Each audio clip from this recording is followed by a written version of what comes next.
యేసయ్యా ఆదియు అంతము నీవేనయ్యా. ఆదిలోనున్న నీ వాక్యమే ఆదరించెను శ్రమ కొలిమిలో. సొన్నసిల్లగా సాగిపోయును సీయోను మార్గములో. స్తోత్రగీతము ఆలపింతును నీ దివ్య సన్నిధిలో. అమరుడవు నీవు నా యేసయ్యా, ఆదియు అంతము నీవేనయ్యా.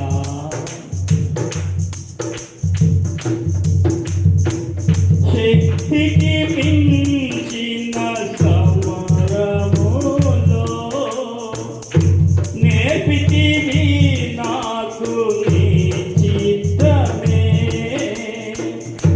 శక్తికి మించిన సమరములో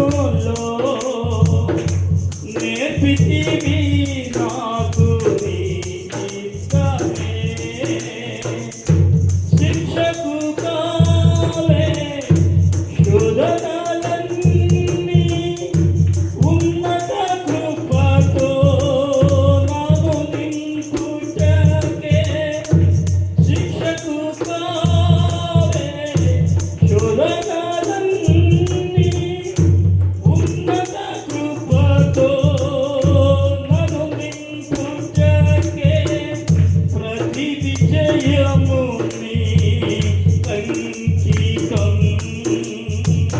నా బ్రతుకే నీ మహిమార్థం. లోకమంతయు ధూళియైనను నన్ను చేరదీసెదవు.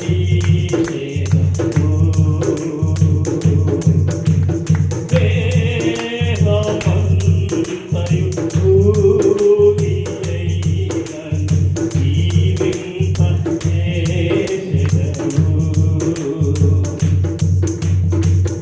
అమరుడవు నీవు నా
నీవేనయ్యా ఆదిలోనున్న నీ వాక్యమే ఆదరించెను శ్రమ కొలిమిలో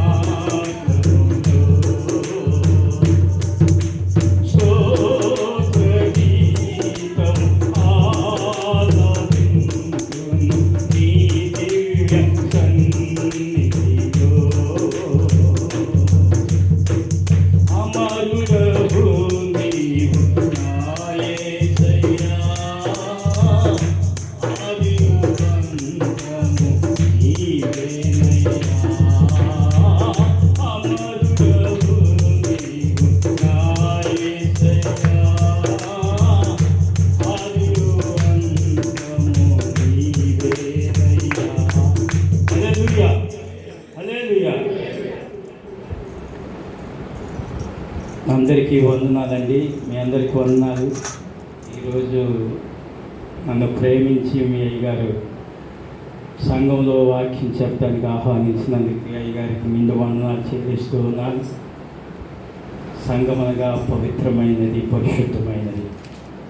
పవిత్రులు మీరందరూ దేవుని ప్రేమను పొందుకొని ఇక్కడికి వచ్చి ఉన్నారు. మనము ఈ 4 గోడల మధ్య ఒక రూఫ్ ఏర్పరచుకొని ఉన్నాం. ఇది మనం ప్రార్థనా మందిరం లేకపోతే అంటాం. మనమే దేవాలయం ఉన్నాం. మనం దేవాలయం. మన దేవుడు మన హృదయంలో ఉన్నారు. సమాజంగా కూడుకుంటే కొందరు మారినట్లు మానకుండా మీరందరూ ఇక్కడికి వచ్చారు. ఎందుకు వచ్చారండి ఇక్కడికి? మీరు చెప్పండి, ఎందుకు వచ్చారు? మీ ఇల్లు లేవా? వాకిలి లేవా? మీ ఇంట్లో ప్రార్థన చేసుకోవచ్చుగా. ఎందుకు రావాలి అంటే అపోస్తులు ఆ పని చేశారు. ఎంత రొట్టె ఇచ్చారు. వాళ్ళు సమాజంగా కూడుకున్నారు. సమాజంగా కూడుకుంటే సంఘం దేవునికి ఇష్టమైంది. ఈ సన్నిధిని కొందరు మానుకుంటున్నారంట. మానుకోకూడదు. మీరు పురుగొల్పడానికి, మీరు దేవుని ఆలయాన్ని మీ హృదయంలో ఉన్నదాన్ని పెంచడానికి ఈ ప్రార్థన స్థలం ఒక గొప్ప నివేదిక. ఇక్కడ అందరం కూడుకుంట వలన మనం అందరం ప్రభువుని ఆరాధిస్తాం. ఒకటి, తర్వాత వాక్యంతో తన దాసుని ద్వారా పురుగొల్పబడతాం. 2, అది జీవవాక్యం. మోషే కూడా చెప్పి ఉన్నారు. 3వది ఏంటంటే ప్రార్థన. ముఖ్యమైనది విజ్ఞాపన. ప్రార్థన ఎంత గొప్పదో అది తెలియపరచబడుతుంది. ఇక్కడ చేస్తున్న ప్రతి ప్రార్థన దేవుడు ఆలకిస్తాడు. 2-3 కూడిన మధ్య నేను ఉంటానన్నాడు ప్రభు. ఉన్నారు. అందుకోసం మనం సమాజంగా కూడుకున్నాం. ఇది ఏది సమాజం చెప్పండి మీరు? పరిశుద్ధుల సావాసం. పరిశుద్ధుల సావాసం. మనం అందరం దేవుని మీకు లోకంలో వెళ్ళిపోవచ్చుగా. లోకంలో చాలామంది ఎన్నెన్నో మరి ఈ దినాల్లో అయితే యవనస్తులు చాలామంది ఉన్నారు కదా. ఎంతో హ్యాపీ ఉంది బయట. కానీ మీరు ఎందుకు వచ్చారంటే దేవుని పిలుపుని బట్టి అసలు ఎంత పవిత్రమైన సంఘము, పరిశుద్ధుల సావాసం. ఈ పరిశుద్ధుల సావాసంలో మీరు ప్రార్థన చేయటానికి, మీరు ఒకరినొకరు పురుగొల్పడానికి, మీరు ఒకరినొకరు దేవుని వాక్యాన్ని గొప్పగా ఒక్కరోజు కాదండి, దినదినం కూడేవారు. అయితే మనం మన పరిస్థితులు మనకి అనుకూలపరచవు కనుక, పోషించబడాలి కనుక మనం మరి డ్యూటీలకి అన్నింటికి వెళ్ళి ఇలా ఉంటాం. అందుకోసమే పరిశుద్ధుల సావాసం. అందుకోసమే మిమ్మల్ని చూస్తే నాకు చాలా సంతోషం. ఎంత సంతోషం అవుతుందా? ఇక్కడ ఇలా కూడుకొని ఉంటా ఎంతో సంతోషం. ఈ సంతోషంలో నాకు పాలు పంపుగా అనుగ్రహించిన అయ్యగారికి వందనాలు. మీరు అన్ని విషయాల్లో ధన్యులై ఉన్నారు. ధన్యులు అంటే ఎవరంటే దేవుని సంఘానికి, దేవుని మందిరానికి వచ్చేవారే ధన్యులు. కనుక మీరు గొప్పవారు, దేవుని ఆశీర్వాదాలు పొందేవారై ఉన్నారు. ఎందుకంటే దేవుడు మిమ్మల్ని దీవించి ఈ దినాన్ని మీకు ఇచ్చారు. చూద్దాం, చూడండి నేను వాక్యాన్ని మరి ఎంతగానో పంచుకోవాలని వచ్చి ఉన్నాను. కొంచెం మనసు కలిగి ఉంటే ఈ వాక్యం మీ మనసులోనికి వెళ్తుంది. ఈ మధ్య ప్రవీణ్ పగడాల మృతి చెందాడు, చంపివేశారని మనకు తెలుసు కదండి, మనందరికీ తెలుసు ఆ విషయం. కానీ ఇది ప్రపంచం మొత్తం వ్యాప్తి చెందింది. ఆ ప్రవీణ ప్రగడాల ఎంతో ధన్యుడు. బైబిల్లో వీళ్ళు ధన్యులైనట్లుగా ఆయన కూడా ధన్యులయ్యాడు. ఈ ధన్యకరమైనది శాశ్వతం కావాలని మీరు ఎవరైనా కోరుకుంటే శాశ్వతంగా జీవిస్తారు అక్కడ. ఇప్పుడు ప్రవీణ పగడాల అన్నట్టు మరణించలేదు, ఆయన మరణించలేదు. మరణం ఎలా వస్తుందంటే, మరణం మన రోగ రుగ్మతలు బట్టి వాటిని బట్టి మనకు మరణం సంభవిస్తుంది. మరణం మనల్ని ఈ లోకం నుండి వేరు చేస్తుంది. మరణం మనల్ని ఈ లోకం నుండి దూరం చేయటమే కాక, దేవుని ఎరిగిన వారు దేవుని సన్నిధిలోకి వెళ్తారు, దేవుని ఎరగని వారు ఎరగని ఒక లోకంలోకి వెళ్ళిపోతారు. దేవుని ఎరుగు ఇండుట ధన్యత అన్నమాట. అందుకోసం మరణం అంత దూరం చేసేది. కానీ నేను చెప్పే మరణం హతసాక్షుల మరణం.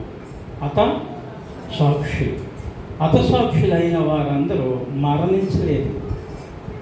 మనం చెప్తున్నట్లుగా మరణించల, వాళ్ళంతా హతం చేయబడ్డారు. అంటే ప్రాణాన్ని నిలువెత్తున వాళ్ళ టైం రాకుండానే వారిని చంపివేస్తే ఏం చేస్తుందంటే, ఈ భూమి మరణం సంభవించకపోగా ఈ భూమి ఆ రక్తాన్ని అంట, ఆ మన రక్తం పరిశుద్ధ రక్తమై అది భద్రపరుస్తుందంట. చూడండి, ఆదికాండము 4వ అధ్యాయము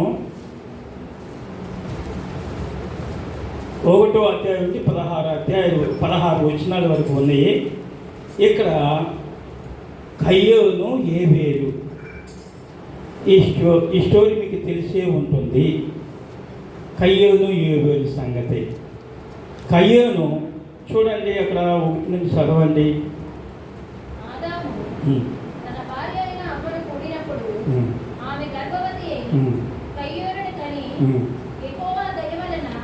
నేను ఒక మనిషిని సంపాదించుకున్నానని, తరువాత ఆమె అతని తమ్ముడకు హేబేలును కనెను.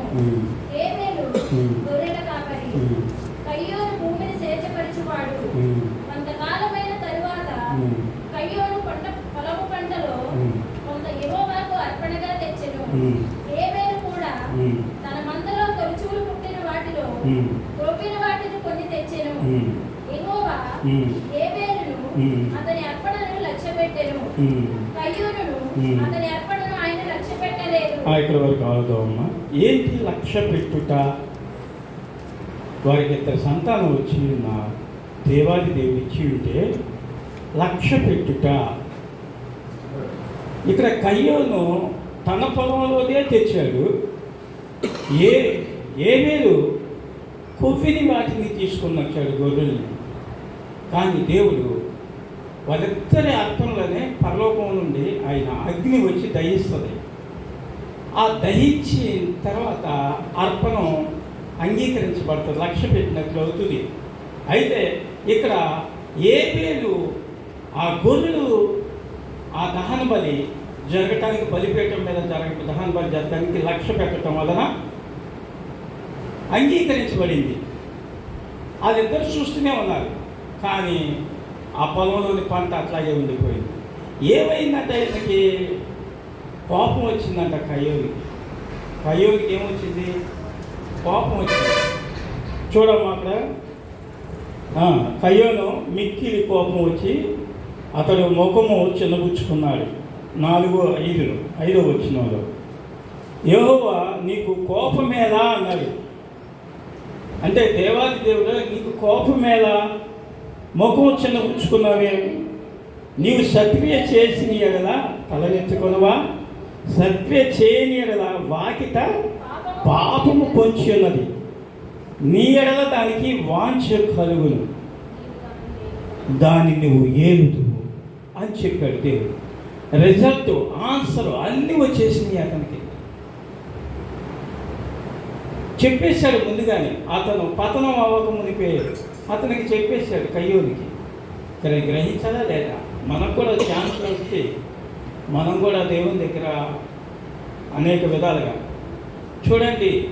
మీరు మీ విషయాల్లో దశభాగం ఇవ్వలేదనుకోండి, అసలు దశభాగాన్ని ఎలా ఏర్పాటు చేశారంటే మీరు చూడండి. ఈ ఎప్పుడు పత్రిక అనుకుంటా 6 దశభాగం అబ్రహాం ఇచ్చాడు, 10వ వంతు. దశభాగం ఇవ్వని వారు అందరూ ఏమవుతారో తెలుసండి, వ్యాధులు బాధపడతారు. మీరు ఇవ్వకపోయినా ఇవ్వకపోవచ్చు దశభాగం. అది ఎవరికి ఇస్తున్నారు? అయ్యగారికి ఇస్తున్నారు అనుకుంటున్నారు. దేవుని ఆదాయంలోకి తీసుకురావాలి దశభాగం. అసలు మనం ఎంత ట్యాక్స్ కడుతున్నామో తెలుసా? మన ప్రభుత్వాన్ని ఎంత బతికిస్తున్నామో తెలుసా? ఒక మనిషి వల్ల ప్రభుత్వానికి ఎంత లాభమో తెలుసా? మరి నేను కలుగు చేసిన సృష్టికర్తకి సమస్తం నేను నిర్మించి నేను మరి కాచి కాపాడి గాలిని అన్ని ఉచితంగా ఇచ్చిన మహాదేవునికి నీవు 10వ వంతు ఇవ్వడానికి అనక అంజేస్తున్నావు అంటే దానికి కల కారణం ఏంటి అంటే ఆయన నువ్వు ఎరగని వాడిగా ఉన్నావు. మరి ఇక్కడ ఎరిగేవాళ్ళు ప్రభుత్వం వాళ్ళు అందరూ జిఎస్టీ అన్నీ వేసి తీసుకుంటూ ఉన్నారు. వాళ్ళకి మటుకి మనకి తెలియకుండానే ఇచ్చేస్తాం. చిన్న కూపన్లో కూడా మనకి ట్యాక్స్ పడుతుంది, తెలుసు కదా మీకు. అంటే ప్రభుత్వాలు మన నుండి ఎంతో లాభం పొందుతున్నాయి, ప్రభు దగ్గర లాభం పొందటానికి మనకు లేదు. విషయం ఏంటో తెలుసా? అబ్రహాము 10వ వంతు ఇచ్చినప్పుడు తాను ఎరగకి ఇచ్చాడా? 12 గోత్రాల్లోని ప్రత్యేకంగా ఏర్పరచుకున్న గోత్రంలో 10వ వంతు ఏర్పాటు చేసిన వాళ్ళని ఆయన యాజకుడిగా ఏర్పాటు చేసుకున్న ఆయన ఆ 10వ వంతు ఇవ్వాలి. మందిరాన్ని అన్నింటినీ నడిపించేది దేవుని. నీ చేతులతోనే నువ్వే నిర్మించుకోవాలి. అయితే మీరు 10వ వంతు ఇవ్వకపోవటం వలన ఆశీర్వాదాలు కోల్పోతున్నారు. అంటే ఏ విషయంలో ఆశీర్వాదాలు అంటే ఆత్మ సంబంధమైన ఆశీర్వాదాలు కోల్పోతున్నారు, శరీర సంబంధమైన ఆశీర్వాదాలు కోల్పోతున్నారు.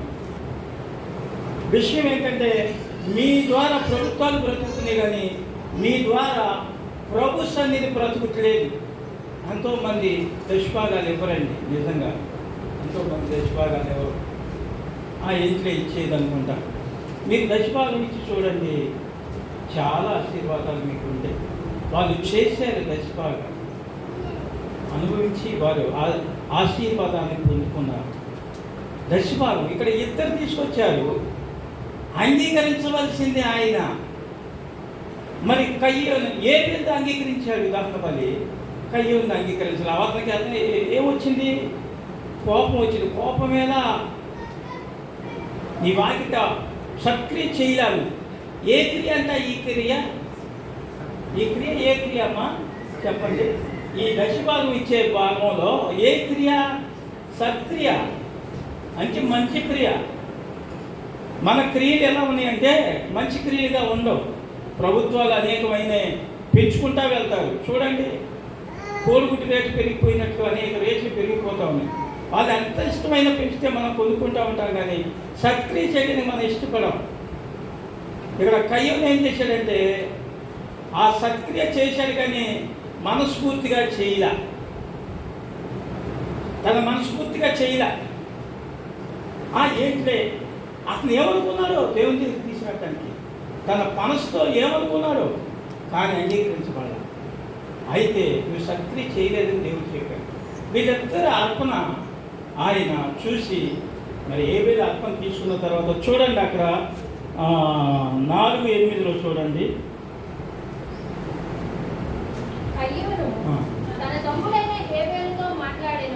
ఇక్కడ ఏమైందంటే దేవుడు చెప్పగానే పొలంలోకి వెళ్ళి కయ్యోను ఉంటే ఏబేలు ఉంటే కయ్యోను ఏం చేశాడు? అన్న మాట్లాడాడంటే అక్కడ వచ్చింది తేడా. మరి బాధ్యత పాపం పొంచుకొని ఉంది కదా, అక్కడ వచ్చింది తేడా. మాట్లాడటం వల్ల ఏమైందంట? ఏమేమి మాట్లాడుంటారు మీరు ఆలోచించండి. ఎలా నువ్వు కొవ్విన మరి గొర్రెని తీసుకొని వెళ్తే ఆయన అంగీకరించాడు. నువ్వు ఎందుకు ఇట్లా చేసావని అని వాదన పెట్టుకున్నాడు. మరి ఏ విధంగా వాదన పెట్టుకున్నాడు? మాటలు జరిగింది వాళ్ళిద్దరి మధ్యన. మనం అనేక విషయాల్లో ఏమైందంటే వ్యర్థంగా మాట్లాడతాం, అన్యులతో, లేకపోతే లోకస్తులతో, లోకపు మరి అధికారులైన వారితో అనేక విధాలుగా మాట్లాడతాం, కానీ నష్టం తెచ్చుకుంటాం. ఇక్కడ మాటల వల్ల ఏం జరిగింది? వాళ్ళిద్దరి మాటల వలన కోపం పుట్టుకొచ్చింది కయ్యోనికి. కోపం పుట్టుకొని వచ్చి ఏం చేశాడు? అతను ఆ పొలంలోనే చంపేసి ఏమి ఎరగని వాడిగా ఉన్నారు. దేవునికి తెలిసింది. అక్కడ చూడండి అమ్మా, చదవండి అక్కడనే.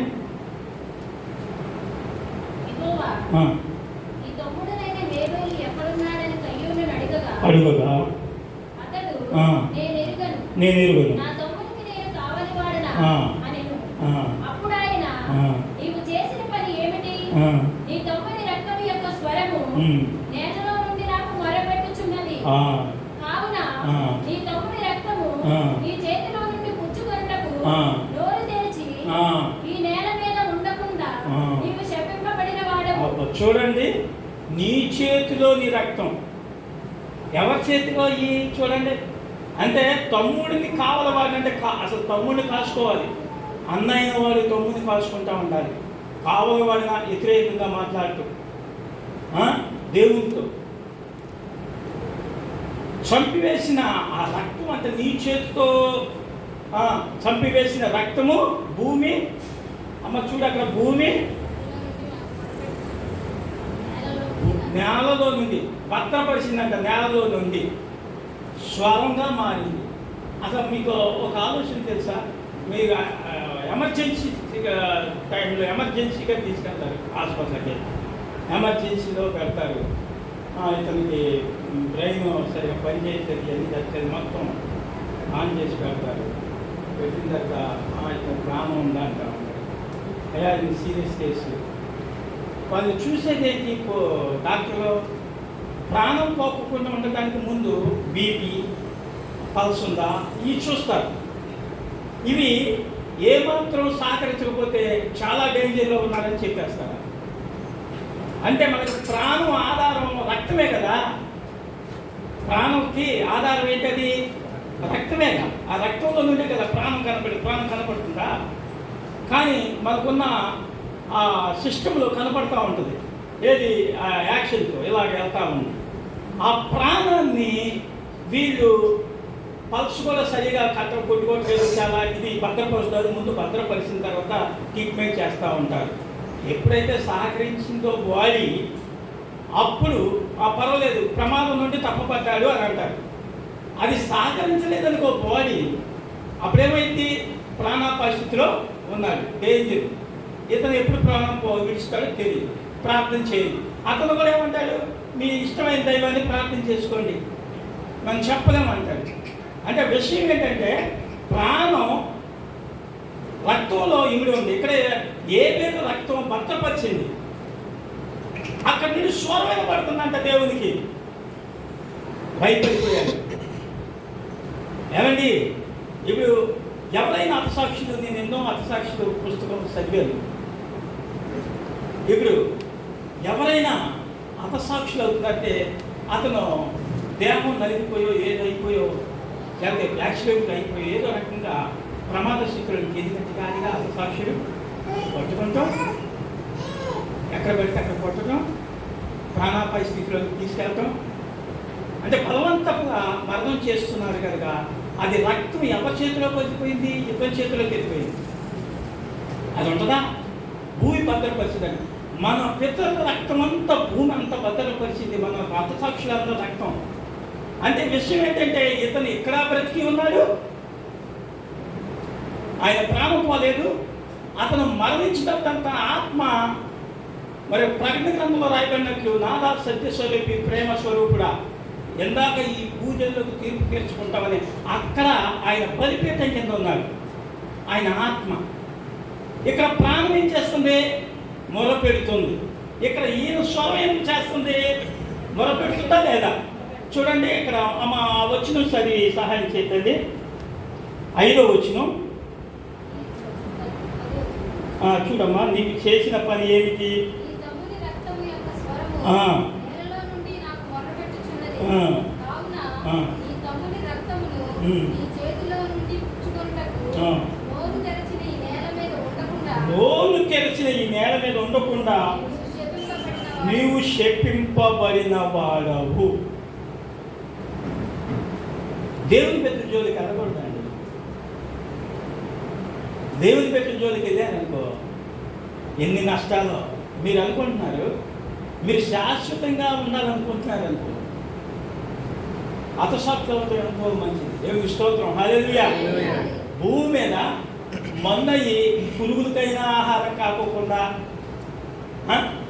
మరి దేనికైనా ఆహారం కాకోకుండా, లేకపోతే మన్ను అయిపోయి మన్నుగా అవ్వకోకుండా ఉండటానికి అతసాక్షులతో మంచిదా కాదా చెప్పండి? అతసాక్షులు అయితే ఏంటో తెలిసి శాశ్వతమైన దేవుడు వచ్చేంతవరకు మన ప్రాణం ఇక్కడే ఉంటుంది. అంటే మన ప్రాణం మనం తీసుకొని లేదు, మన రోగం తీయలేదు, మన కాలం తీయలేదు. దేవుడు నిర్ణయించిన కాలం ఒకటి ఉంది, ఆ కాలం వరకు బ్రతకాలి. ఆయన తీయలేదు. ఎవరు తీశారు? అంటే బలవంతంగా హతసాక్షుడయ్యాం దేవుని నామంలో. అప్పుడు నువ్వు శాశ్వత మరణం పొందలేదు. మరణం నిన్నేం చేయలేకపోయింది. అంటే నువ్వు సజీవుడిగా నిలబడ్డావు. అందుకోసం పితరులు హతసాక్షుల మరణం మనకి ఘోషగా వినపడుతుందంట. వీరి పైనుండి నాదా సత్యస్వరూపి ప్రేమస్వరూపుడా ఎందాక తీర్పు తీర్చుకుంటావో అని చెప్తున్నారు. దేవుని బిడ్డల జోలికి వెళ్తే ఏమైపోతుందంటే మనం వెనకాడుతున్నాం. చాలామంది, నేను చాలామంది చూశాను. యేసుకృష్ణాలు యవనస్తులు ఎంతోమంది దెబ్బలు తిని చెంపలు కొట్టించుకొని వచ్చిన ఉన్నారు. చూడండి మత్తయి సువార్త 5వ అధ్యాయంలో నా నిమిత్తము జనులు మిమ్మల్ని నిందించి హింసించి మీ మీద చెడ్డ మాటలలో పలుకున్నప్పుడు మీరు సంతోషించి ఆనందించుడి, మీ ఫలము అధికమవుతుంది. 5వ అధ్యాయంలో ఉంటుంది. నా నిమిత్తము జనులు మిమ్మల్ని నిందించి హింసించి మీ మీద అబద్ధ సాక్ష్యం చెడ్డ మాటల్లో పలుకున్నప్పుడు మీరు ధన్యులు, సంతోషించి ఆనందించుడి, పరలోకమందు మీ ఫలము అధికమగును. చూడండి అమ్మా, చూడండి తమిళారా, దేవుని నామంలో మనం తన్నులు తినడానికి, అన్యాయంగా తన్నులు తినేదానికన్నా యేసుక్రీస్తు నామం సువార్తలో మరణించిన శాశ్వత మరణంగా నిలిచిపోతాడు ప్రతి మనుషుడు. అందుకోసమే ఆ తల్లి ఏం చేసింది? అన్న తన బిడ్డలందరిని అప్పగించింది. ఆ 7వ వాడినైనా ఆ రాక్షసుల దగ్గరికి వెళ్తే నీ లాస్ట్ కుమారుడు కూడా వెళ్ళిపోతాడు, ఆ నర్రంప పక్షుల దగ్గరికి వెళ్తే అంటే పోనీయండి అది లాస్ట్గా పంపించింది. అందరూ సజీవంగా ఉన్నారు. అర్థమవుతుందా? అంటే ఈ భూమి మన రక్తాన్ని భద్రపరుస్తుందని ఇక్కడ చెప్పబడుతుంది. చూద్దాం. ఈ వచనాన్ని మనం స్టెఫెన్ దగ్గరికి వెళ్దాం. చూడండి, అపోస్తుల కార్యం చూడండి. అపోస్తులు ఆయన ఏం చేశాడో చూడండి. అపోస్తుల కార్యం 6:7 ఉంది ఈ మాటలు. 6వ అధ్యాయము.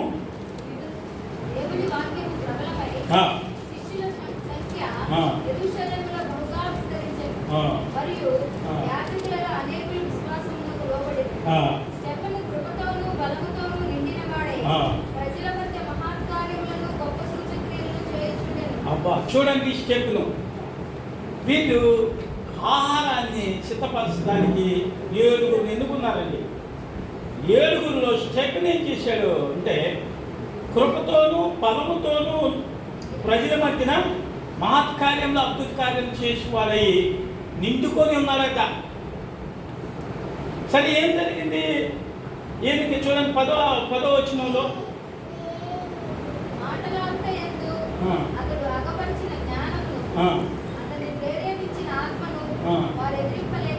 ఆ, అప్పుడు వారు ఆ. వీడు మోషే మీదను ఆ. దేవుని మీదను దూషణ వాక్యములు పలుకగా ఆ. మేము వింటిమని చెప్పుటకు ఆ. మనుషులను కుదుర్చుకొని ఆ.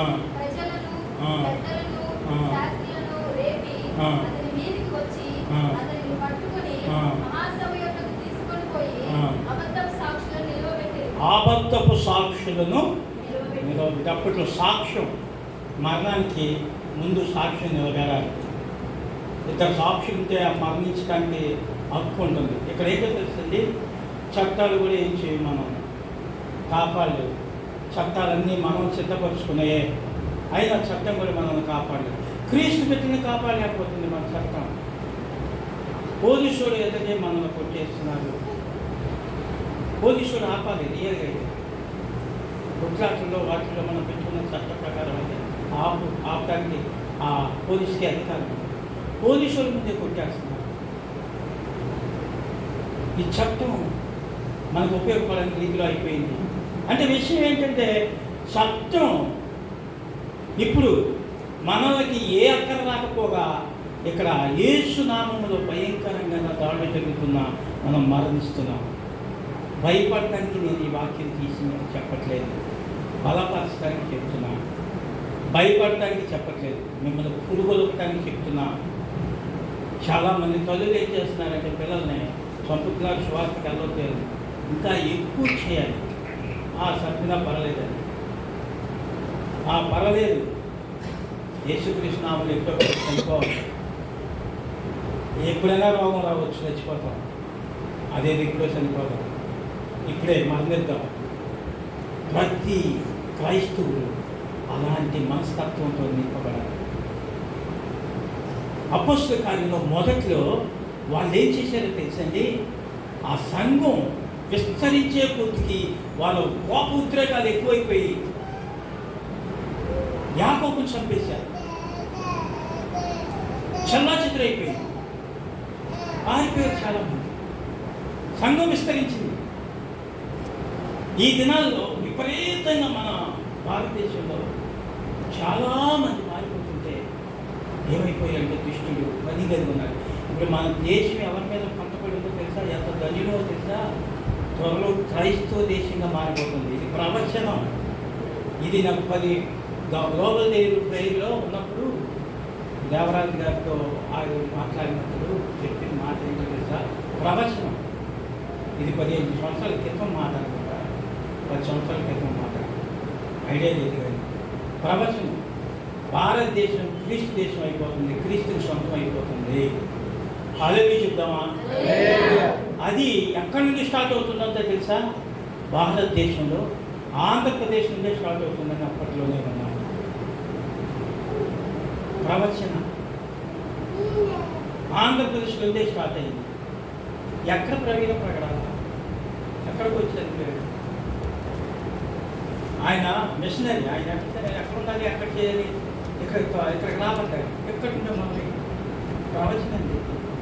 ఇది ఏదో మీరు చెప్పినట్లు మనం ఊహించినట్లు కాదు, ప్రణాళిక, దేవుని ప్రణాళిక. ఇందులో ఎంతోమంది నిలబడతారో, ఎంతోమంది ఉంటారో తెలియదు. ఆ నిలబడిన వారు ధన్యులు. భారతదేశంలోనే మొట్టమొదట ఇక్కడి నుండే స్టార్ట్ అయింది, ప్రపంచ వ్యాప్తిగా అయిపోయింది ఆ మరణం. ఇక్కడ చూడండి, స్టెప్ని ఏం అర్థమయ్యింది. ఇక్కడ స్టెప్ని మరణం అయితే ఆయన చూస్తున్నారంట. ఏది? దేవాది దేవుడు తండ్రి కురిపాటును కూర్చున్న క్రీస్తుని చూస్తుంటే ఈయన కోపోద్రేకాలయ్యి ఇంకా పెద్ద పెద్ద రాళ్ళతో కొట్టేశారు. దానికి సమ్మతించిన వారు సౌలు.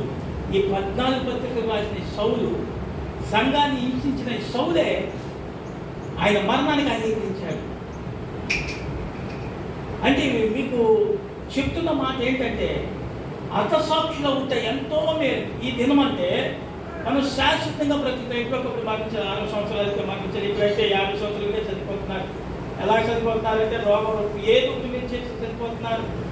మరణమైపోతున్నాం. త్వర మరణం మనం తొందర పెడుతుంది. ఈ వ్యాధులు, ఈ ఫుడ్, ఇదంతా మొత్తం మరణానికి దారైపోయింది. విషం అయిపోయింది. ఫుడ్డే విషం అంటే మారిపోయింది ఈ దినాల్లో.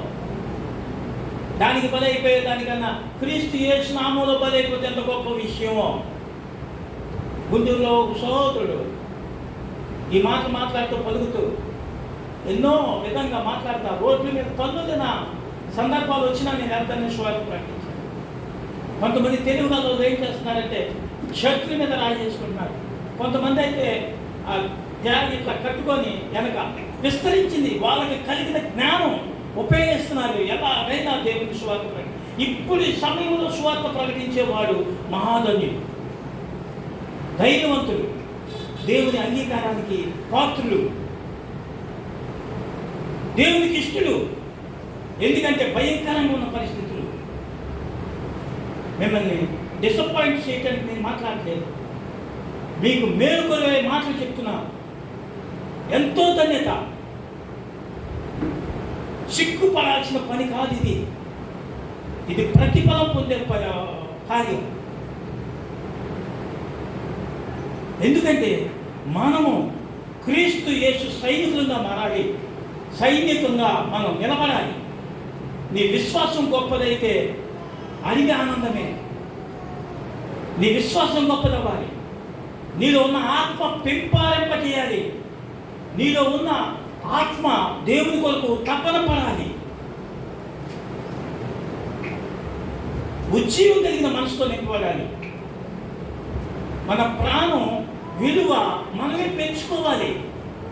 ఇక్కడ ఆత్మకు ప్రాణానికి విలువ నేను చెప్పే మాట. ప్రాణం విలువ అది క్రీస్తు యేసు నామమునకు బలి అర్పణంగా చేయగలిగితే, ఆ బలిపీఠం కట్టబడితే మీరు ధన్యులు. క్రీస్తుతో సమవారసులు. క్రీస్తు చేసిన పనికి మీరు వారసులై ఉన్నారు. ఆయన మరణించాడు, ఆయన మనకు సువార్త ఇచ్చాడు. ఆ సువార్త మనం ఏం చేస్తున్నామంటే ఆ సువార్తని ప్రభావితం చేస్తున్నాం. దాని మరణాన్ని కూడా లెక్క చేయకుండా మనం ఆ సువార్తని వ్యాప్తి చెందాలి. కానీ అమ్మో ఏమవుతుంది, కొంతమంది నేను ఒకసారి విన్నాను, వాళ్ళు వస్తున్నారు మాట్లాడమాట, వీళ్ళు వస్తున్నారు మాట్లాడమాట. ఎవరు ఏం చేస్తారండి, ఒక ప్రాణమేగా తీసేసి కొడతారేమో. అందరు పన్నులు అంటారు, చాలామంది పన్నులు లేకపోతే. ఈ పొద్దున్న ఒక అతను నాతో మాట్లాడే ప్రభు బ్రదర్ అని, తన కుమారుడు కోసం వివాహ సంబంధం చూడమని ఏదో ఉంటే చెప్పమని. అతను మిషనరీ. అతనంట ఆర్ఎస్ఎస్ పిచ్చి కుట్టులు కొడుతుంటే ఆ వీడియో తీసి సోషల్ తండ్రి పాస్టర్ గారే చాలా బాధపడుతూ ఉన్నారు. కుమారుడు కొడుతుంటే పాస్టర్ గారి పాపం బాధ వస్తుందా రాదా. కానీ అతనేమన్నాడో తెలుసా, యవనస్తులు ఇంకా పెళ్లి కాలేదు కదా అన్నాడు, డాడీ నాకెంతో సంతోషం ఉంది డాడీ, వాళ్ళు కొట్టిన పొట్లు నాకు నెప్పగలుగుతున్నాయి, ఒక 2 రోజుల్లో తగ్గిపోతాయి డాడీ, 3 రోజుల్లో తగ్గిపోతాయి డాడీ, అయినా నేను ఆపను డాడీ. కాలం తెరవబడిందండి, మీకు తెలియదు. అసలు మీరు గమనించారో లేదు కానీ ప్రవీణ ప్రకటన చనిపోయింది కదండి, చాలా విపత్తులు వచ్చేసింది. అది మీరు గ్రహించే ఉంటారు. కొంతమందికి మరి మిషనరీ చాలామందికి తెలిసే ఉంది. ఈ సమయంలో మీ సమర్పణ గొప్పదవ్వాలి. హల్లెలూయా. మీ ఆలోచనలు గొప్పదవ్వాలి. మీరు ప్రాణం పెట్టినట్లయినా ఇష్టపడాలి. మీరు ప్రాణం చాలా విలువైంది. అది డాక్టర్కి తెలుసు, మీకు కూడా తెలుసు, ఎవరికైనా విలువైంది.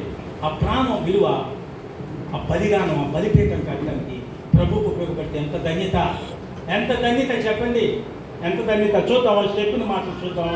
చూడండి 7:37 వచ్చిన చూడండి.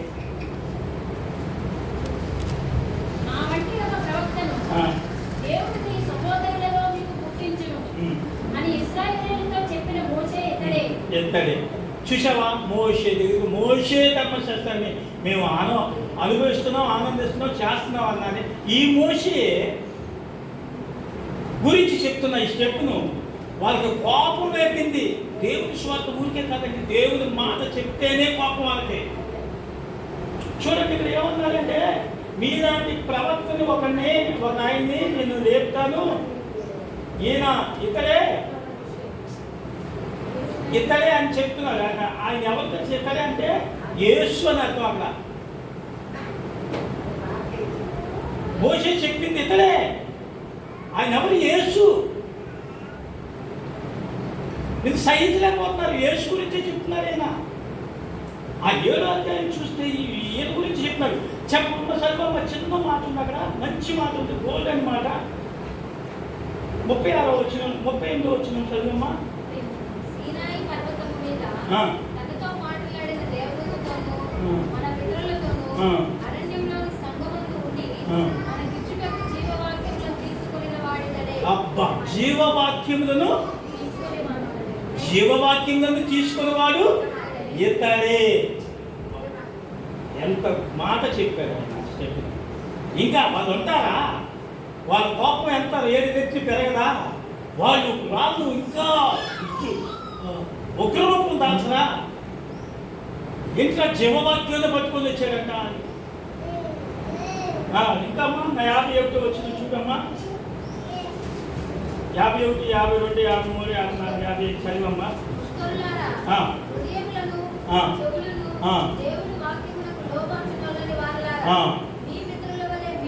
మీ పితరుల వలె మీరును ఎల్లప్పుడూ పరిశుద్ధాత్మను ఎదిరించుతున్నారు. ఎల్లప్పుడూ అంట. అప్పుడు ఇప్పుడు మనం పరిశుద్ధాత్మను ఎదిరించట్లేదండి. పరిశుద్ధాత్మలో ఎల్లప్పుడూ పరిశుద్ధాత్మను ఎదిరించున్నారు.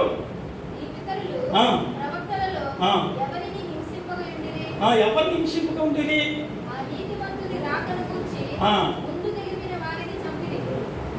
ఆ నీతిమంతుని రాకడ గురించి ముందు తెలిపిన వారిని, ప్రవక్తల్ని చంపివేసి సమాధులు కట్టారు. వాళ్ళు ధన్యులు కదా. ఆ కాలం ఇప్పుడు వచ్చింది, ఆ సమయం ఇప్పుడు వచ్చింది. ఇక్కడే ఈ భారతదేశంలో ఉన్న ఆంధ్రప్రదేశ్లో ఉండే మొదలవుతుంది. ఎంతమంది ఇస్తారో తెలియదు, ఎంతమంది ప్రభు కొరకు యవనస్తులు పైదేస్తారో తెలియదు. ఎన్ని సంఘాలు ఇప్పటికే నాకు తెలిసి చర్చిలు పడేస్తున్నారు. చర్చిలు పడేసే ఏమని చేయాలి? కానీ అపోస్తులు చేసిన స్థితి మనకు వచ్చేస్తుంది. ఏమొచ్చేస్తుందో తెలుసా అండి? అయ్యారు మరి మన సంఘానంతటిని మా ఇంటికి రండి, మొత్తం ఓపెన్ అక్కడ అంతా కట్టని కట్టేసేసాము, మొత్తం అక్కడ మనం ఆరాధన చేసుకుంటాం. ఓకే, అక్కడికి అంటే చర్చిలు ఉంటావు కదా, అక్కడికి వెళ్తాం. అక్కడికి వెళ్ళి రొట్టి తీరుస్తాం, వాక్యం వింటాం. అయ్యా మరి ఇక్కడ గమనిస్తున్నాం అయ్యా ఇంకో చోట అన్ని సంఘాలు ఉన్న ఆ సంఘ సభ్యుల్లో నుండి ఎక్కడ పడితే అక్కడ వాక్యం ప్రభావితం. అప్పట్లో ఇలాగే అప్పుడు చర్చిలు లేదు కదా. ఆ స్థితి ఇప్పుడు రాబోతుంది. చర్చిలు ఎందుకు చర్చిలు పడేశారో తెలుసా మీకు తెలియదు. లేకపోతే చర్చిలు దాకా పడేసి ఉంటారు. అవసరం. నువ్వే దేవుని మందిరం, నువ్వే దేవుని ఆలయం, నీలోనే దేవుడు ఉన్నారు. మీ అందరు కలిసి ఉంటే ఇక్కడ ఆలయం దేవాలయంగా మారింది. ఇక్కడ క్రీస్తు మాటలు, శక్తి కలిగిన మాటలు, బలమైన మాటలు, జీవవాక్యాన్ని పంచుకుంటున్నాం. మనం అందరం దానం చేయాల్సింది, మనం ప్రాణాన్ని బ్రతికించుకోవాల్సింది శాశ్వతంగా.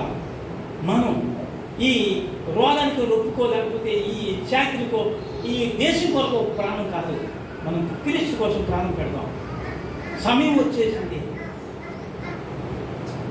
ఇంత ప్రార్థన జరిగే సమయం అపోస్తుల సమయంలో వచ్చేసినట్టే ప్రభు చేతికి ఈ దేశం దొరకబోతుంది. హల్లెలూయా. ఈ దేశం ఎంతమంది చూడండి, అక్కడ ఉన్న వాళ్ళు కూడా వ్యతిరేకులే, రాష్ట్రాల్లో ఉన్న వాళ్ళు కూడా వ్యతిరేకులే. దేవుడు వాళ్ళకి ఎందుకు ఇచ్చాడు అంటే ఇవ్వాలి.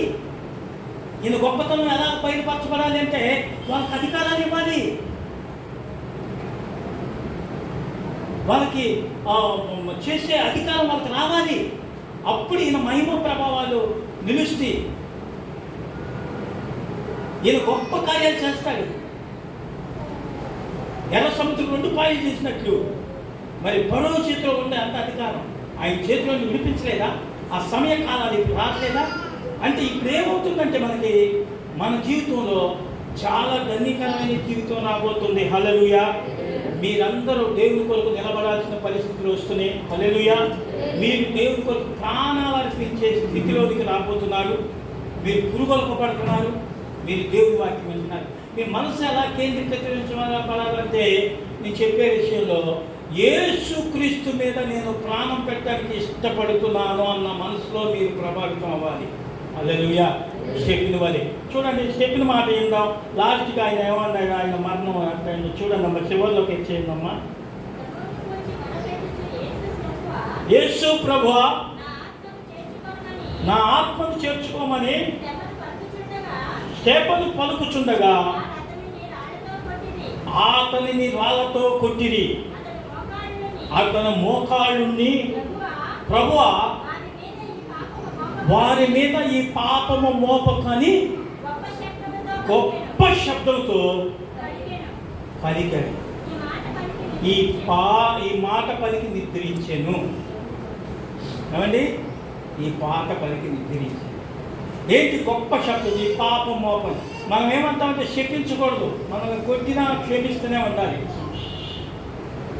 నేను ఒక అతను ఏమంటే అన్నిసార్లు అన్ని మాట్లాడుతున్నారు, పడతాకు వచ్చాక మరి నువ్వు ఎదుగుతాయి కదా ఒక దెబ్బకొస్తే నేను అన్నాను, అయ్యా మా యేసుక్రీస్తు మమ్మల్ని కొట్టించుకోమన్నాడు, ఎందుకు కదమన్నారు, ఎదురు పట్టుకోమన్నారు అన్నారు. అదే దేవుడు అండి అన్నాడు. ఆయనే దేవుడు అండి. మా దేవుడు చూసారా, కత్తికి కత్తి చంపుగా 10 రూపాయలు చంపుతాడు. మీ దేవుడు ఏం దేవుడు చంపించుకోమన్నారు కదా.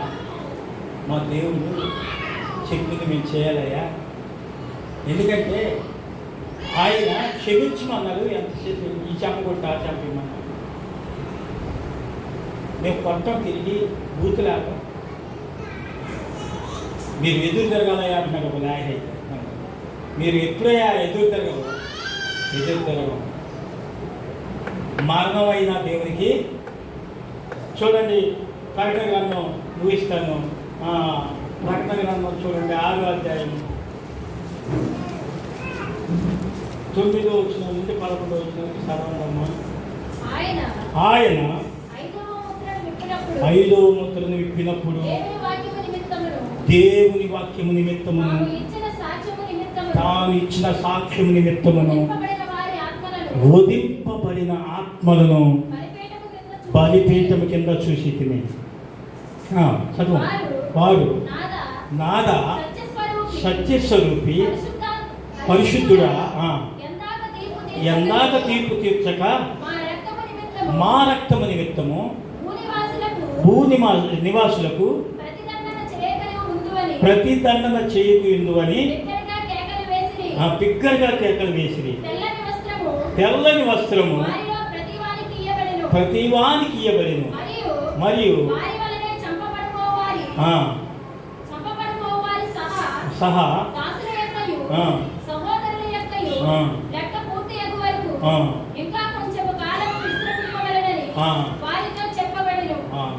కొంచెం కాలము విశ్రమించండి, ఆగండి అని చెప్తున్నారు ప్రభు. అంటే నువ్వున్నావో హతసాక్షిలో నేనున్నానో తెలియదు. ఆయన కాలజ్ఞానం ఎదిగిన ఆయన మహాదేవునికే తెలుసు. అంటే మనం ప్రాణం పెట్టినంతగా ప్రేమిస్తున్నది ఆయనకి తెలుసంట. ఎవరికాదు నేను పెట్టేస్తానని వచ్చినా అంత విధంగా ఎంతైతే ముందుకు వస్తాడో అంత వెనక్కి వెళ్ళిపోతాడంట. నేను పెడతానని. కానీ ఆయన సంకల్పం ఉంటుందంట. ఎంతోమంది ప్రాణం పెట్టేవాళ్ళు ఉన్నారని. వాళ్ళు దేవుని నిమిత్తమే. అందరికీ ధన్యత వస్తుందంటారా? చెప్పండి. వచ్చిన వాళ్ళందరికీ వస్తుందంటారా ఈ ధన్యత? ఈ ధన్యత ఇవ్వబడిన వారికే వస్తుంది. హల్లెలూయా. ప్రభువును బట్టి దేవుడు ఇవ్వబడిన వారికి ఎంత సాక్షుల ధన్యత వస్తుంది. అందరికీ రాదు. కానీ మనం అంతగా సిద్ధపడితే ఎంతో ధన్యులు అని చెప్తున్నాను నేను. అంటే దేవుడే ఇవ్వాలి సాక్షులు కూడా, మన చేతుల్లో లేవు. అర్థమవుతుందా? మనం అంతగా ప్రాణం పెట్టడానికి ఇష్టపడి ఏంట్రా వీళ్ళు ఎంత చంపుదామన్నా వీళ్ళు ప్రతి మీద తీసుకున్నా వీళ్ళు చంపకోకుండా భయపడకోకుండా మరణానికి కూడా భయపడకుండా వస్తున్నారు. అంటే నీ ధైర్యం ఎంత సాహసం అవుతుందో తెలుసా? నువ్వు తొందరలు తింటావు, కొట్టుబడతావు, గడ్డపడతావు, పొడిచేస్తావు, చంపేస్తావు అన్నా నువ్వు చెప్తున్నావు అంటే ఎదురు తిరగట్లేదుగా, తొందరలు తింటున్నావు. అయినా మీరు ఎంత ధన్యులు. అది దాని పని. నా నిమిత్తం చేసి మిమ్మల్ని నిందించి సరివిచ్చారు కదా వాక్యం. మీరు ఫలం అధికమవుతుంది అంటే మీరు బ్రతికున్న మీ ఫలం చాలా అధికమవుతుందంట. ఎంత గొప్పగా పరలోకంలో. అయితే ఒక మర్మం ఇక్కడ జరగబడుతుంది. ప్రకటన గ్రంథంలో చూడండి, 7వ అధ్యాయం 8-9 వరకు చూడండి. ఒక మృత్యువు, అమ్మ 8వ వచ్చిన చూడమ్మా, 8-9 7వ అధ్యాయం. జెబూలూను గోత్రములో 12,000 మంది, యోసేపు గోత్రములో అమ్మ దేనికో ప్రకటన గ్రంథం అదేనమ్మా. సరే, పైన ఆ ముద్ర విప్పినప్పుడు ఉంటుంది చూడమ్మా, పైన కాదమ్మా, అదే అధ్యాయంలో 6వ అధ్యాయంలో 9-10 ఆయన గుర్రం మీద వస్తారు మృత్యుడు. చూడండి పైన అక్కడే ఒక గుర్రం కనపడింది. మృత్యువు దాని మీద కూర్చున్నవాడు, ఆయన పేరేంటంట మృత్యు అంట. చూడండి, ఈ మాట మీద ముగించేస్తాను. ఆ మృత్యు అంట వాడు, ఆ గుర్రం మీద కూర్చున్నవాడు మృత్యువు. అమ్మ చదువు. పాతాళలోకం వాడిని వెంబడించాడు. ఇంకా వాడి పాతాళమే పట్టుకొని వచ్చేసాడు భూమి మీదకి. ఏ విధంగా వచ్చాడో చూద్దాం. ఖడ్గము వలనను, కరువు వలనను, మరణం వలనను. అక్కడ 7వ నోట్లో ఫుట్ నోట్లో ఉంటుంది చూడమ్మా, తెగులు వలనను. మొన్న మనకి ఎప్పుడు వచ్చింది కరోనా చెప్పండి? 2020 కరోనా. ఒక తెగులు, వాడికి అధికారం ఇవ్వబడింది, మృత్యు అంట. అసలు కరోనా టైంలో ఆ తెగులు వల్ల, ఆ కరోనా వల్ల ఎంత ప్రపంచం అంతా స్తంభించిపోయిందా లేదా? ఎంతమంది గడగడ ఒదిగిపోయారు. ఆ మరణం అందరినీ తాకిందా లేదా అనుకుంటున్నారేమో. అందరినీ తాకింది. దానికి బలైపోయిన వాళ్ళందరూ ఇక్కడ రాయబడుతుంది. అక్కడ మరణం అంట. ఆ మరణం ఫుట్నోట్లో రాయబడింది. అక్కడ ఏమని రాయబడింది? తెగుళ్ళు. అంటే వీళ్ళు 100 సంవత్సరాలకు ఒకసారి వీరికి అధికారం ఇవ్వడంతో ఏంటో తెలియదు. కానీ మన కాలంలోనే మనమే ఈ కాలంలో 100 సంవత్సరాలకి అప్పట్లో కరోనా ఇప్పుడు అప్పుడు ఏంటంటే కరోనా వచ్చింది. ఇది మన గాంధీ తాత సమయంలో కరోనా, గాంధీ తాత కూడా తాగిందంట. కరోనా వచ్చింది. 100 సంవత్సరాలకి వీరికి అధికారం ఇవ్వడంతో తెలియదు. కానీ వీరు కరోనా పట్టుకొని వచ్చేసాడు. ఎంతమంది మనం ఇళ్లలో ఉన్నామే తప్ప బయటకు వచ్చామండి. అందరినీ తాగలేదు అనుకుంటున్నారేమో. అందరినీ తాగింది. తెలుసో మీకు తెలుసో తెలీదు, నాకు అంతలేదు, నాకు తాగలేదు. అందరినీ తాగింది. కానీ ఎవరైతే దేవుడి కృపను బట్టి ఉండబడ్డారో, ఎవరైతే దానికి బలైపోయి దాసుడయ్యారో, వీళ్ళందరూ ఆ తెగులకు బలైపోయిన వాళ్ళనంట ఆ మరణం అయిపోయారు. తప్పలుగా గోతులు వేసేసి పూర్తి చేసేసారు. అమెరికాలో ఎక్కడ ఎక్కువ జనాభా ఎక్కడ చనిపోయారు చెప్పండి? ప్రపంచం మొత్తంలో కరోనా విషయంలో మీకు తెలిసిన ఐడియాని బట్టి ఎక్కువ ఎక్కడ చనిపోయారు చెప్పండి? మీకు తెలుసా? ఎక్కువ ఎక్కడ చనిపోయారు చెప్పండి? వచ్చిందేమో చైనాలో, అవునా? చంపబడింది ఎక్కడో తెలుసా? అమెరికా. భయంకరంగా తప్పగా వాళ్ళతో పెట్టడం ఏమి చేయరా? మరణమే మరణం, తప్పగా మరణం. ఏంటి ఇవాళ కరోనా తాకినంటే తెల్లారిపాటి 3వ రోజు చనిపోతున్నాయి. ఏం తెగండి భయంకరమైన తెగులు. ఈ మృత్యువేనంట. 5వ ముద్ర ఇచ్చినప్పుడు వచ్చిన మృత్యువే. ఏ సమయంలో చూసాము మనం? ఈ కాలంలో మన సమయంలో చూసాం. ఈ సమయంలోనే మరి ప్రభు రాజ్యం భారతదేశానికి అంటుతుందంటే, మరి సొంతమవుతుందంటే ఈ రాజ్యం మనం చూడబోతున్నాం. ఎంత పాజిటివ్గా ఉందో, కాల సమయాలు ఎంత త్వరపెడుతాయో. సంగమా, మీరేంటో గుడికి వచ్చి చర్చికి వచ్చారనుకుంటారు. మీరే సంఘం, దేవుడికి ఇష్టలైన వారు, దేవుడికి మరి ఎంతో ధన్యులైన వారు మీరు, దేవుడికి ఎంతో ప్రియమైన వారు మీరు. మీరు ఎలా ఉండాలంటే దేవుడికి చురుగ్గా ఉండాలి, దేవుడికి ఇష్టలై ఉండాలి, దేవుడి కోసం ప్రాణం పెట్టువారై ఉండాలి. ఎగురుబడికి చదవండి. విషయం వస్తే చాలా మాటలు ఉంటాయి అందులో. ఏమన్నంటే, అమ్మ మీరందరూ పనులకు వెళ్తున్నారు, ఉద్యోగాలు చేసుకుంటున్నారు, దేవుడు పిలువబడిన బిడ్డలో ఇలాగ మందిరం కట్టుకొని ఇలా ఉన్నారు. ఇది నాకు గోడల మధ్య మందిరం, ఆ మందిరం ప్రార్థనా మందిరం అంతే. కానీ మిమ్మల్ని తయారు చేసి, మిమ్మల్ని పురుగొలిపి, మీకు దేవుని వాక్యం చెప్పి, మీకు బలపరిచి, మీలో జీవవాక్యాన్ని బ్రతికేటట్లు చేసి, మీలో జీవవాక్యాన్ని ప్రభావితం చేసి, మీరు అట్టకాదు ఇట్టకాదు సలహాదాన్ని మరి ప్రజెంట్గా ఉండాలి. కనుక ఆయన్ని పెట్టిన వాళ్ళే యాజకులు. ఆ పట్టణాల్లో ఇక్కడ పాస్టర్ మీ దాసుడు దుఃఖించుకోకుండా చూసుకోండి అని రాయబడితే ఎప్పుడు పత్రికలు మీ దాసుని మరి ఏ విధంగా దుఃఖంలోకి తేకండి అని ఉంది రాయబడింది. మనం అన్నిటికీ మనం విధేయతమై ఉండాలంట. అప్పుడే కనపడని ఈ యాజకుల్నే కనపడిని వీళ్ళనే ప్రేమించకపోతే కనపడని దేవుని ఏమి ప్రేమించినట్లు అవుతాం చెప్పండి మనం. కనుక ప్రాణం పెట్టినంతగా దేవుని ఇష్టపడి దేవుని కొరకు మీ ప్రాణాలు ఇష్టంగా ఇచ్చేటట్లుగా మీ హృదయాలు పురుగులకు పడును కాక. దేవుని వాక్యాన్ని దీవించి ఆశీర్వదించిన ఇచ్చిన ఈ సమయాన్ని బట్టి అయ్యగారికి వందనాలు చెల్లిస్తున్నాను. ప్రార్థన చేసుకుందామండి, ప్రార్థన చేసుకుందాం. తలలు వంచినట్లయితే ప్రార్థన చేసుకుందాం. మనసా నన్ను వేధించకు, దేవుని మాటలు మరిపించకు. మనసా అందని దానిని ఆశించకు, పొందని దానిని యోచించకు. అందని దానిని ఆశించకు, పొందని దానిని యోచించకు. యేసయ్య మాటలు మరిపించకు, దేవునిలో నన్ను పడద్రోయకు. మనసా నన్ను వేధించ